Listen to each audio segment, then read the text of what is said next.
জনগণের টাকায় তারা বেতনভুক্ত, তারা কিভাবে গণহত্যা করে এখনো চাকরিতে থাকে। যদি বিচার না করেন আমাদের মাদের চোখের পানিতে আপনারা ধ্বংস হয়ে যাবেন। বলেন সমন্বয়ক বলেন, আপনার এই যে বর্তমান সরকার বলেন, সবাই গাদ্দারি করতেছে। জুলাই সনদ কেন মানতেছে না?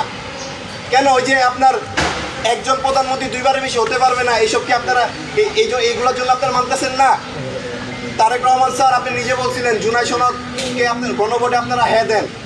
আমি বলতে চাই গণভোট জুলাই সনদ দ্রুত বাস্তবায়ন করুন। এবং এই যে ফেসিস্টের দোসররা আমাদের ভাইদের আলাউদ্দিন, ফেসিস্টের দোসর আলাউদ্দিন, উনি কিভাবে বহাল আছে আমি জনাব তারেক রহমান স্যারের কাছে স্পষ্টভাবে জানতে চাই।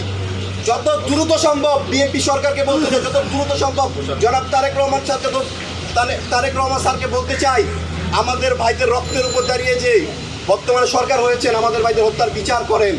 যদি বিচার না করেন আমাদের মাদের চোখের পানিতে আপনারা ধ্বংস হয়ে যাবেন। গাড়ি করে নিয়ে আসছি, আমি গাড়িতে নিচে রাখি নাই। আমার কাছে তো যতক্ষণ ছিল আমার কাঁধে ছিল, এখানে সাহিত্য আছে প্রমাণ। আমি এটা কাঁধের জন্য রাখছিলাম। এটা আমাদের মানে জুলাইয়ের স্মৃতির সবচেয়ে শক্তিশালী জিনিস।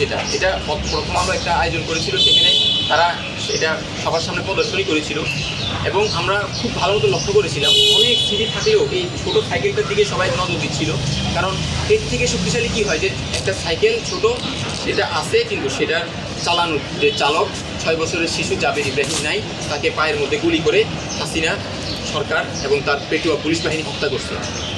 এত শক্তিশালী সিম্বল এই সাইকেলটা আমি নিজের কাঁধে আমি জাদুঘরে আনছিলাম এবং ওই সাইকেলের মাঝখানে মোবিল ছিল, মোবিল বা কালো কিছু একটা ছিল, ওইটা আমার এই কাঁধে পড়ছিল। ওই জুব্বাটা আমি ওইভাবে রাখি দিছি, ওই জুব্বার মধ্যে কালো ওই দাগটা এইভাবে আছে, আমি এটা রাখি দিছি। আমার কাছে এটা গর্বের জিনিস। তো আমি এখন ইমোশনাল এই জন্যই যে আমি ওনাকে কী জবাব দিব যে এই জাদুঘরটার মধ্যে আপনার ছেলের জিনিসটা আছে এবং হাসিনা রুমে রাখা আছে। এটা খুব স্পেশালভাবে রাখা হয়েছে। এটা যে এখন আছে, জনগণ দেখতে পাচ্ছে না এবং এটার ভবিষ্যৎ কী, এটা কীভাবে, এটা কি উন্মোচন হবে নাকি এটা কোনোভাবে এটার পিছনে ষড়যন্ত্র কল কাটিয়ে নিয়ে এটাকে বন্ধ করে দেওয়া হবে, এটা আমি তো জানি না। আমি ওনার কাছে কী জবাব দিব? 5ই আগস্ট, আজকে যদি 5ই আগস্ট তারা রক্ত না দিত, আজও ফেসিস থাকতো। আর আজকে যারা ক্ষমতায় আসছে তারাও এক একজন বিদেশে থাকতো, অথবা কেউ জেলে থাকতো, কেউ জানতে পারতো। ভুলে গেলে চলবে না যে এই শহীদদের প্রতি আমাদের কৃতজ্ঞ থাকতে হবে আজীবন। যতদিন বাংলাদেশ থাকবে ততদিন জুলাই যুদ্ধের কথা স্মরণসূত্র হবে, তাদের কৃতজ্ঞতা জানাতে হবে।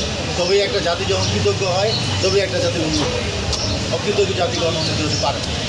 আজকে আমার ভাইয়েরা পাশে আছে, শহীদ যেই ভাইরা আছে তার পরিবার পাশে আছে। আমার শহীদ ভাই রানা ভাইয়ের মাও পাশে আছে।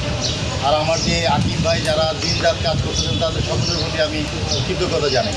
আমি যদি এতটুকু বলবো যে শুধু অবাক হই যে সাংস্কৃতিক মন্ত্রণালয়ে একজন হত্যাকারী সচিব বা সেক্রেটারি সে কীভাবে চাকরিতে থাকে। তার তো চাকরি দিতে হওয়ার কথা, তো জেলে থাকার কথা। আমি তো মনে করি তারেক রহমান সরকারের একটা প্রথম হওয়া উচিত ছিল এই সচিবালয়ে যতগুলো গণহত্যাকারী দোষর আছে তাদের প্রত্যেককে চাকরিচ্যুত করে শাস্তির আওতায় আনা এবং শাস্তি নিশ্চিত করা। তারা কিভাবে আমার জনগণের টাকায় তারা বেতনভুক্ত, তারা কিভাবে গণহত্যা করে এখনও চাকরিতে থাকে।